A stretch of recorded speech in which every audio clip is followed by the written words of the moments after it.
All right, let's dive into something wild. We're going to explore this incredible idea from neuroscience that could totally flip how you think about, well, everything. The idea is that your brain isn't just a passive camera recording the world. Oh no. It's an active architect, building your reality from the inside out. So let me just start with a really big question. That thing you're looking at right now, is it really real? I mean, is your experience of the world a direct one-to-one copy of what's out there? It sure feels that way, right? Light hits your eyes, your brain sees it, boom. But the science, well, it tells a very, very different story. Because here's the thing. According to some absolutely groundbreaking research, your brain isn't just sitting back and waiting for information to come in. Nope. It's constantly on the offense, making predictions, second by second, about what it expects to see and hear and feel. It's literally predicting your reality into existence. So here's how we're going to break this all down. First, we'll get into the core theory of this predictive brain. Then, we're going to look at some hard evidence, a cool study showing how this actually works. From there, we'll connect the mind to the body through this thing called the vagus nerve. And finally, the best part, we'll get super practical with simple hacks you can use to actually influence your own state of mind. Okay, so first up, your brain predicts reality. So I want you to just throw out that old idea of the brain being like a simple camera or a recorder. That's old school thinking. The new model is that your brain is an active, forward-looking prediction machine. The fancy scientific name for this is predictive coding, but honestly, you can just think of your brain as being like a little scientist. It's constantly making hypotheses, educated guesses about what's causing all the sensory static it's picking up. Your senses then just report back on the errors, the stuff that didn't match the prediction. This is why you can read a whole sentence even if some of the letters are jumbled up. Your brain just predicts what should be there. It's an unbelievably efficient way to handle the world. That theory sounds pretty cool, right? But is there any actual proof? Well, let's jump into our second section and look at a really clever experiment that actually shows this prediction machine in action. So, a group of researchers set up this awesome test. They hooked people up to an EEG to watch their brainwaves and then had them look at a screen full of visual noise. Think of it like old-school TV static. Then, a shape, like the letter A, would slowly fade into view and then fade back out. All the person had to do was say when they actually saw it. And the results were just wow.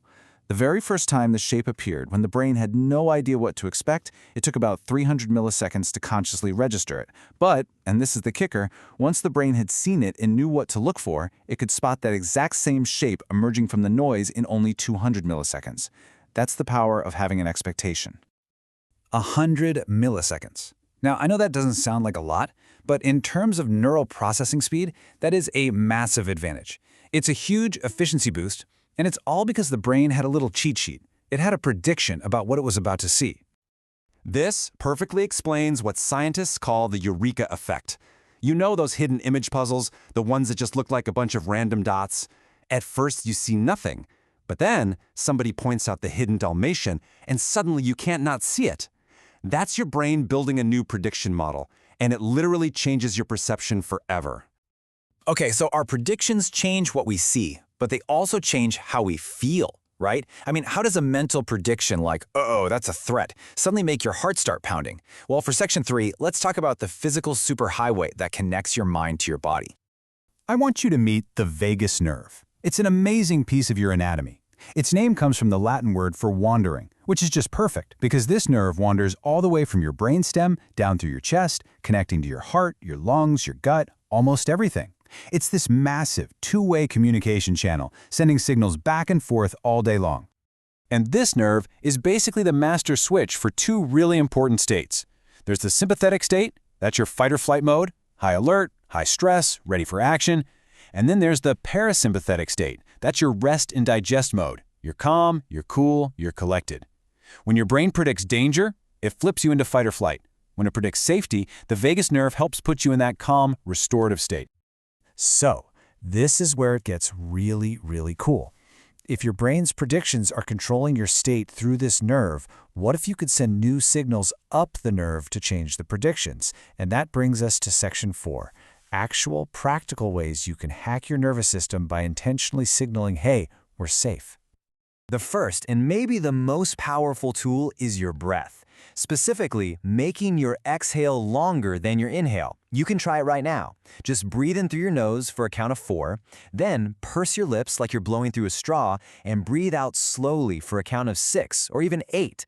Doing this for just a minute or two physically stimulates the vagus nerve and sends a direct signal to your brain, everything's okay, you can stand down. It's amazing. Here's another one that's surprisingly effective. A little bit of cold exposure. And no, you don't need to go jump in a frozen lake. Just splashing your face with cold water or even holding an ice cube against your neck is enough to trigger something called the mammalian diving reflex. It's this ancient, built-in reflex that instantly slows your heart rate to save oxygen, and in doing so, it kicks on that calming rest and digest system. Now those hacks are fantastic for in-the-moment relief. But what about building a more resilient system for the long haul? We looked at what some online communities of biohackers recommend, and their top habits are all about giving your brain better data to make its predictions in the first place. Things like getting sunlight first thing in the morning, cleaning up your diet from processed junk, and of course, the big ones, getting good sleep and regular exercise. And one user really just said it perfectly when it comes to cardio. They said that after just 2 weeks of being consistent, you'll notice such life-changing effects that you'll never want to stop. It's not about being an Olympian, it's just about showing up consistently. That consistency sends a powerful signal of health and safety to your brain. All right, let's wrap this all up in our final section. We have gone on a pretty wild journey here, right? We started with this super high-level brain theory, and somehow we've landed on talking about 30-second cold showers, so let's connect all the dots. So, here's the chain of command we've uncovered. Your brain is constantly predicting reality. Those predictions literally change your perception of the world. The vagus nerve is the highway that turns those mental predictions into physical feelings. And this is the most important part. Your actions can send signals back up that highway to change the brain's future predictions. So the huge takeaway here is this. You are not just a passenger along for the ride. You have so much more influence over your internal state than you probably realize. Your physical actions, how you breathe, how you move, what you expose yourself to, can send powerful new data to your brain, helping it update its predictions from "I'm in danger" to "everything is okay." And that really just leaves us with one final, powerful question to think about. If it's true that your brain is building your moment-to-moment reality based on its predictions, and if it's true that your choices and your actions can shape those predictions, what kind of reality are you going to help it build next?